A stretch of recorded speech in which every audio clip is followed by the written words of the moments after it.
Dear students, HR sir classes में आप लोगों का स्वागत, वेलकम और अभिनंदन। आप एक बात को ध्यान से सुने कि आपकी जो नीट की एग्ज़ाम है उसमें सारे के सारे पर्सन एनसीईआरटी के बुक्स में से ही पूछे जाते हैं, मॉड्यूल्स में से नहीं। इसलिए अगर एनसीईआरटी की बुक्स में से ही प्रश्न पूछे जाते हैं तो कम से कम सबसे पहले हमारे को क्या आवश्यक है, एनसीईआरटी की बुक्स को याद करना आवश्यक है।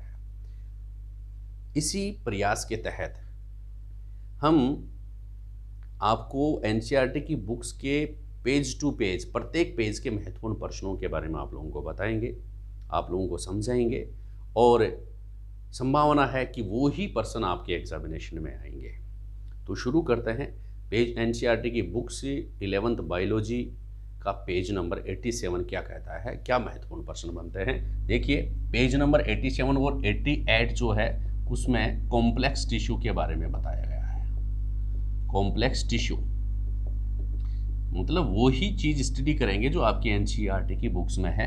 तो कॉम्प्लेक्स टिश्यू क्या होता है, इसको जटिल उत्तक भी कहते हैं। क्या कहते हैं? जटिल उत्तक। कि ऐसा टिश्यू जो एक से अधिक प्रकार की सेल्स से मिलकर बना होता है। ऐसे टिश्यू जो एक से अधिक प्रकार की सेल्स से मिलकर बने और वो सारी सेल्स एक यूनिट के रूप में कार्य करें, तो इसको हम क्या कहते हैं, कॉम्प्लेक्स टिश्यू या जटिल उत्तक कहते हैं। आगे बात समझ में। एक से अधिक प्रकार की सेल्स, अगर एक ही प्रकार की सेल से मिलकर बनता है कोई टिश्यू तो उसको तो कहते हैं सिंपल टिश्यू। और जब प्लांट्स में एक से अधिक प्रकार की सेल्स मिलकर के कोई टिश्यू का निर्माण करते हैं तो इसको अपन कॉम्प्लेक्स टिश्यू कहते हैं। और ये एक से अधिक प्रकार की जो सेल्स होती हैं एक यूनिट के रूप में कार्य करते हैं। ठीक है, तो प्लांट्स में दो प्रकार के कॉम्प्लेक्स टिश्यू पाए जाते हैं जो दो भिन्न भिन्न प्रकार के कार्य करते हैं। एक कार्य यह है कि जड़ें जो होती हैं वो जड़ों से पानी और खनिज लवण, वाटर एंड मिनरल्स को प्लांट्स के विभिन्न पार्ट्स तक पहुंचाना। एक टिश्यू वह काम करता है कि लीव्स में जो फोटोसिंथेसिस से जो फूड मटेरियल बनता है, जो फूड बनता है उसको प्लांट्स के संपूर्ण पार्ट्स जो हैं उन वहाँ तक पहुँचाने का कार्य करने वाला टिश्यू होता है। तो जड़ों के द्वारा पानी, मिनरल्स व वाटर्स को प्लांट्स के विभिन्न पार्ट्स तक पहुंचाने वाला टिश्यू तो कहलाता है जाइलम। और लीव्स से फूड जो बनता है उसको प्रत्येक पार्ट तक, पौधे के प्रत्येक पार्ट तक पहुंचाने वाला टिश्यू कहलाता है फ्लोएम। दोनों बातें आप लोगों को याद हो गई होगी। तो हम स्टडी करने जा रहे हैं जाइलम व फ्लोएम की और इससे संबंधित महत्वपूर्ण प्रश्नों की। तो जाइलम, पहला जो कॉम्प्लेक्स टिश्यू कौन सा है, जाइलम है। देखिए, जाइलम जो होता है यह कई प्रकार की सेल्स से मिलकर बना होता है, जिनको क्या कहेंगे, एलिमेंट्स कहेंगे।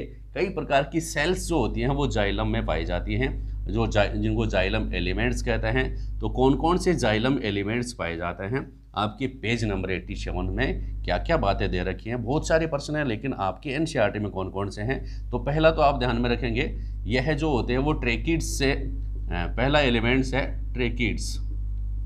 कौन सा है, ट्रेकिड्स। दूसरा है जाइलम जो होता है उसमें चार प्रकार की सेल्स या एलिमेंट्स हैं। एक तो ट्रेकिड्स, दूसरा वेसल्स, दूसरा कौन सा है, वेसल्स। तीसरा कौन सा है, xylem fibre, xylem parenchyma, xylem parenchyma. और चौथा जो महत्वपूर्ण पॉइंट है वो जाइलम फाइबर। ये चार एलिमेंट्स है आपके इसमें जाइलम में, और इन्हीं से संबंधित महत्वपूर्ण प्रश्न आप लोगों से पूछे जाएंगे। और इसके अलावा भी है, प्रोटोजाइलम क्या होता है, मेटाजाइलम क्या होता है, प्राइमरी जाइलम क्या होता है, एंडार्स क्या होती है और एग्जार्स क्या होते हैं। तो इन शब्दावली को भी आप लोगों को इस क्लास में क्लियर करवाएंगे पेज नंबर 87 और 88 से। तो ट्रेकिड्स के बारे में क्या महत्वपूर्ण है कि अगर ट्रेकिड्स का प्रश्न पूछा जाए कि प्लांट्स का जो कॉम्प्लेक्स टिश्यू है जाइलम में, जो ऐसी सेल्स जिनके एंड्स जो होते हैं वो टेपरिंग एंड्स होते हैं, वो क्या कहलाते हैं। तो इनमें से आप लोगों को सिलेक्ट करना पड़े तो ट्रेकिड्स के लिए आप ध्यान में रखेंगे ये ट्यूब लाइक स्ट्रक्चर होते हैं। लेकिन खास बात, ट्यूब लाइक स्ट्रक्चर ही वेसल्स होते हैं। Long tube like structure, long tube like structure, दोनों में ट्यूब लाइक स्ट्रक्चर है। लेकिन खास बात क्या है, इसको याद रखने वाली बात क्या है, इसमें टेपरिंग एंड पाए जाते हैं। इस प्रकार के एंड पाए जाते हैं, टेपरिंग एंड्स। अगर आपके क्वेश्चन में टेपरिंग एंड्स आ गया तो आंसर आप ट्रैकिड्स पे लगा देंगे। ये ध्यान में रखेंगे। बहुत सारा पढ़ाई की होगी आप लोगों ने, लेकिन मैं बता दूं ट्रैकिड्स ट्यूब लाइक स्ट्रक्चर है और खास बात यह है कि इनके एंड्स जो होते हैं वो न्यूक्लियर होते हैं, टेपरिंग एंड्स होते हैं। इस प्रकार के एंड्स पाए जाते हैं। ठीक है, अगर ये इस प्रकार का स्ट्रक्चर अगर पाया जाता है तो इसको अपन क्या कहेंगे, टेपरिंग एंड्स कहेंगे। ठीक है, तो tube like lignified tapering ends वाली जो सेल्स हैं ट्रैकिड्स कहलाती हैं। खास बात क्या है एक और कि ट्रैकिड्स जो होती हैं ये डेड होती हैं, मृत होती हैं। इनमें मृत हो गई तो इसका मतलब प्रोटोप्लाज्म एब्सेंट होता है। प्रोटोप्लाज्म एब्सेंट, कोई भी चीज इसमें एब्सेंट होगी जो कि सेल में पाई जाती है। प्रोटोप्लाज्म है, न्यूक्लियस है, वो एब्सेंट होगी। सेल वॉल एब्सेंट नहीं होगी, पीएम एब्सेंट नहीं होगी, लेकिन डेड होती है। इसका मतलब क्या है, protoplasm and nucleus generally absent. ठीक है, न्यूक्लियस एब्सेंट। ये छोटी सी बात इसके ट्रैकिड्स के बारे में आप ध्यान रखेंगे। ठीक है, अब नेक्स्ट जो एलिमेंट है जाइलम का वह है वेसल्स। वह कौन सा है, वेसल्स। वेसल्स और ट्रैकिड्स में डिफरेंट तो क्या हो गया कि वेसल्स के टेपरिंग एंड्स नहीं पाए जाते हैं। ठीक है, टेपरिंग एंड्स नहीं पाए जाते हैं। यहाँ से वेसल से क्या महत्वपूर्ण प्रश्न बनता है कि वेसल्स जो सेल्स होती हैं या वेसल्स जो एलिमेंट्स होता है, long cylindrical tube like structure इनका होता है। इस प्रकार लॉन्ग है, ट्यूब लाइक है। ये सेम उसी में भी लिख सकते हैं आप, ट्रैकिड्स में भी ट्यूब लाइक है होती हैं। ठीक है, और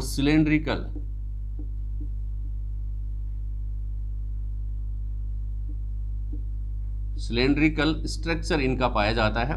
लेकिन खास बात क्या है, इनके एंड्स जो होते हैं वो ट्यूब लाइक नहीं होते हैं, टेपरिंग एंड नहीं होता है इनके। ठीक है, वेसल्स के। और बात ध्यान में रखेंगे, जो वेसल्स जो होती हैं वो जनरली बहुत इंपॉर्टेंट पर्सन है, जिम्नोस्पर्म्स में एब्सेंट होती हैं। Vessels are absent in gymnosperm. महत्वपूर्ण प्रश्न है, याद रखना। वेसल्स किस में एब्सेंट होती है, जिम्नोस्पर्म्स में वेसल्स एब्सेंट होती हैं।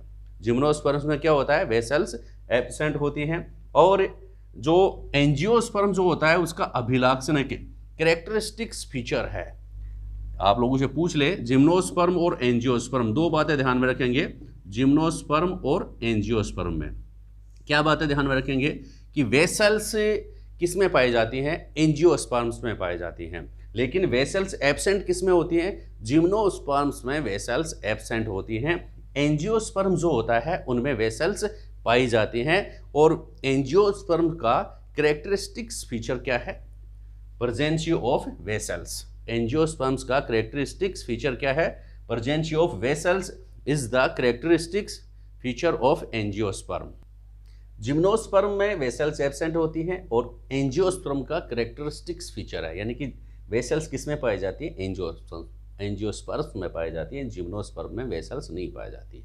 एक और बात ध्यान में रखेंगे कि वेसल्स जो होती हैं वो कई मेंबर्स से मिलकर बनते हैं, कई सेल्स मिलकर के कई सेल्स से मिलकर ये बनी होती है, जिनको क्या कहते हैं, वेसल्स मेंबर कहते हैं। ठीक है, वेसल्स कई प्रकार की जो सेल्स है, कई सेल्स से मिलकर बनी होती है, जिनको वेसल्स मेंबर कहते हैं। और वेसल्स मेंबर्स जो होते हैं उनकी लॉन्गिट्यूडनल ये वॉल्स जो होती हैं उनमें छिद्रों के माध्यम से, परफोरिंग जो होती है उनके छिद्रों के माध्यम से एक दूसरे से ये जुड़े होते हैं। परफोरेशन इनकी लॉन्गिट्यूडनल वॉल्स में पाया जाता है। कहने का मतलब क्या हुआ, वेसल्स जो होती हैं वही कई सेल्स से मिलकर बनी होती है, कई मेंबर से मिलकर बनी होती हैं, जिन्हें क्या कहते हैं, वेसल मेंबर कहते हैं। जिन्हें क्या कहते हैं, वेसल मेंबर कहते हैं। और ये वेसल मेंबर जो होते हैं वो इनकी लॉन्गिट्यूडनल वॉल पे क्या पाया जाता है, परफोरेशन के द्वारा ये एक दूसरे से इंटरकनेक्टेड होते हैं। वेसल मेंबर एक दूसरे से किसके द्वारा इंटरकनेक्टेड होते हैं, तो आप क्या बताएंगे, परफोरेशन के द्वारा एक दूसरे से इंटरकनेक्टेड होते हैं। इनकी सेल वॉल भी लिग्निफाइड होती है, इनकी सेल वॉल भी लिग्निफाइड होती है। तो एंजियोस्पर्म्स का जो मुख्यतः जो वाटर कंडक्टिंग जो सिस्टम जो बनता है वो ट्रैकिड्स व वेसल्स के द्वारा बनता है, जबकि जिम्नोस्पर्म में वेसल्स एब्सेंट होती हैं। इतनी सी बात आप ध्यान में रखेंगे। वेसल्स की जो प्रत्येक मेंबर जो कई मेंबरों से मिलकर बनता है, कई सेल से मिलकर बना होता है, जिन्हें वेसल्स मेंबर कहते हैं। और वेसल्स मेंबर एक दूसरे से परफोरेशन के द्वारा इंटरकनेक्टेड होते हैं, ये आप ध्यान में रखेंगे। यह भी वेसल्स जो होती हैं ये भी डेड होती हैं, ये भी क्या होती हैं, डेड होती हैं, यानी कि इनमें साइटोप्लाज्म या प्रोटोप्लाज्म एब्सेंट होता है, न्यूक्लियस एब्सेंट होता है। फिर जाइलम पेरेन्काइमा जो होता है, इसकी का खास बात क्या है, ये जाइलम पेरेन्काइमा जो होता है वह लिविंग होता है। क्या होता है, लिविंग होता है। इसमें लिग्निफाइड सेल वॉल नहीं पाई जाती है। इसकी सेल वॉल किसकी बनी होती है, सेल्यूलोज की बनी होती है। ये बात ध्यान में रखेंगे, किसकी बनी होती है, सेल्यूलोज की बनी होती है। किसकी सेल वॉल, जाइलम पेरेन्काइमा की सेल वॉल किसकी बनी होती है, सेल्यूलोज की बनी होती है।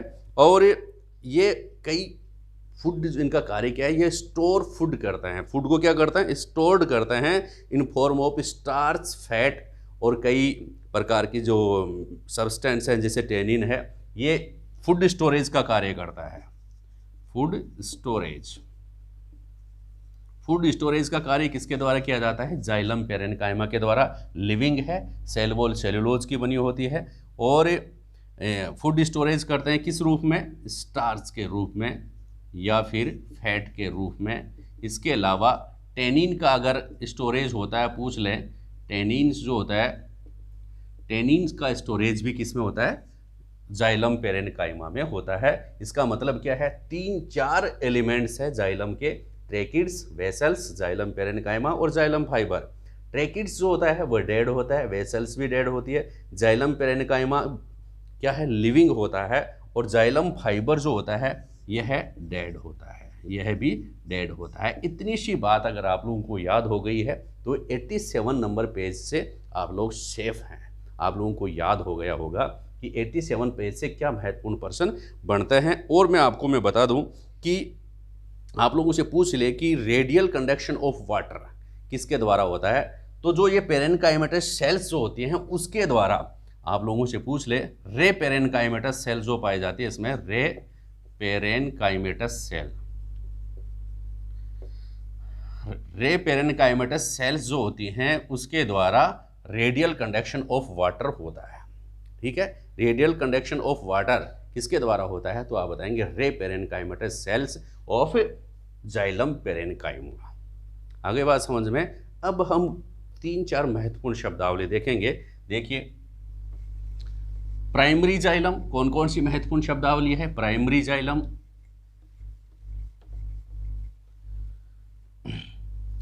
आप ये शब्दावली याद करेंगे। देखो, प्राइमरी जाइलम, प्राइमरी जाइलम किसे कहेंगे कि वो जाइलम जो सर्वप्रथम बनता है उसको प्राइमरी जाइलम कहते हैं। प्राइमरी जाइलम, प्राइमरी जाइलम जो होता है वह, यहाँ से बहुत महत्वपूर्ण प्रश्न बनता है। प्राइमरी जाइलम 2 प्रकार का होता है, एक तो प्रोटोजाइलम, एक तो प्रोटोजाइलम, ठीक है, और दूसरा होता है मेटाजाइलम। प्रोटोजाइलम और मेटाजाइलम। तो प्रोटोजाइलम क्या होता है, the first formed primary xylem is called protoxylem. ध्यान में रखना, द फर्स्ट फॉर्म्ड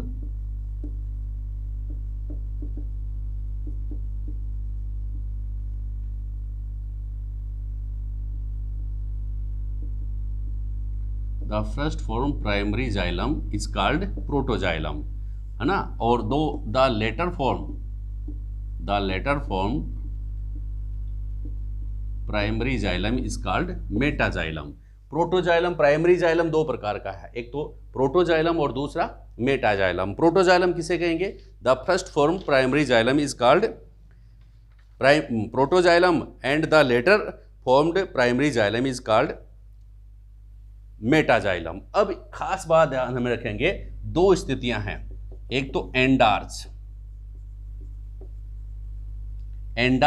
और दूसरा क्या है, एग्जार्च। एंडार्च और एग्जार्च क्या होते हैं ये भी आप लोग ध्यान में रखेंगे।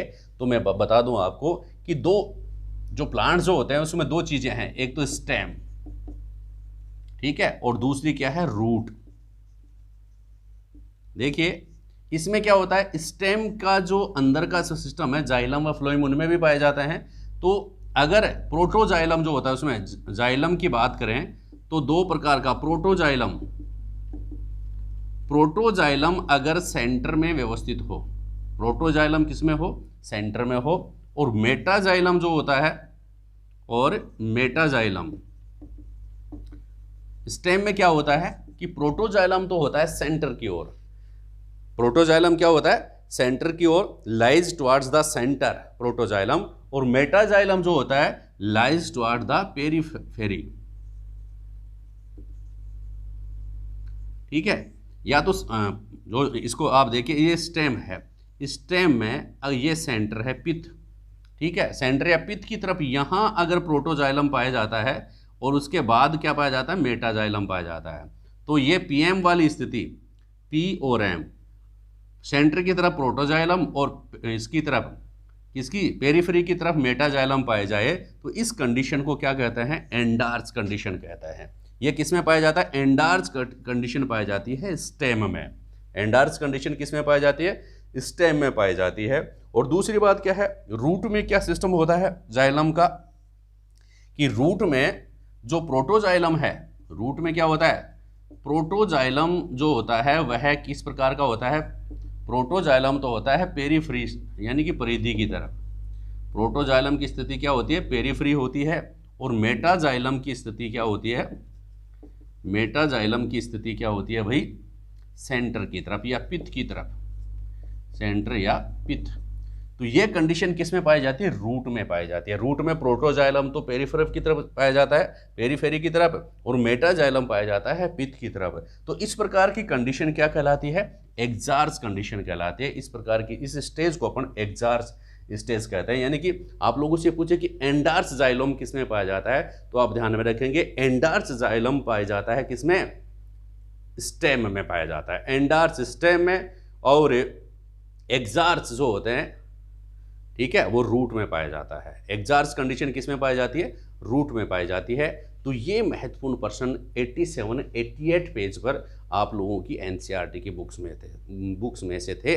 आप लोगों को अच्छे लगे होंगे। ठीक है, अगली क्लास में हम बात करेंगे फ्लोएम की। ठीक है, तब तक के लिए इजाज़त दें। थैंक यू, धन्यवाद।